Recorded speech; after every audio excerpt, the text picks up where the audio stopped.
guys, good morning. So today, I finally got a chance to try these products of Behold Beauty. You know what guys, ang tagal ko siyang gustong i-try because of their good feedback.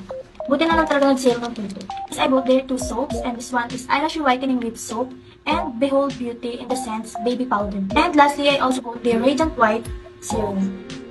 So dito muna tayo kay Radiant White Serum nila.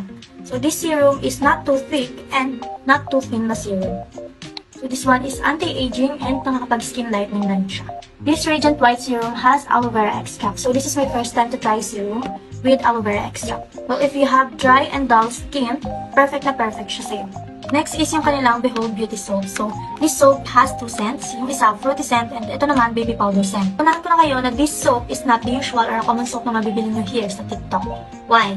Because this soap is intensive and exfoliating soap. So, expect na kapag ginamit mo siya, is may micro-peeling or banat effect siya. So, this soap is mabibili mo lang siya ng 199 pesos, 150 grams na siya.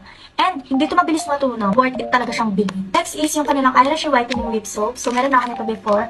And, ito yung unang product nila na nagamit ko na. Hindi na kung paano ko naakit nito before. Sa packaging niya, very minimalist lang kasi. Diba? So, I didn't expect na maganda rin pala talaga siyang gamitin. So, ganito yung itsura niya sa loob. Meron na siyang mesh net na kasama and ang bango niya. Ang maganda pa rito is meron na siyang snail extract and goat's milk na parehas maganda sa skin natin. Girl, ang lambot talaga ng balik mo dito after mo itong gamitin. So, bukod sa snail extract and goat's milk, meron na rin siyang niacinamide, vitamin A, glutathione, alpha-arbutin, and marami pang iba. Kaya naman, bilhin nyo na to. Worth it na worth it to. So, yun lang guys. So, if you want to try this one, or this one, mabibili nyo siya sa Orange Up, Blue Up, and here sa TikTok. Anyways, before anything else, don't forget to do a patch test. That's the first thing you should do before trying any products on your skin, especially on your face. Yun lang, bye-bye!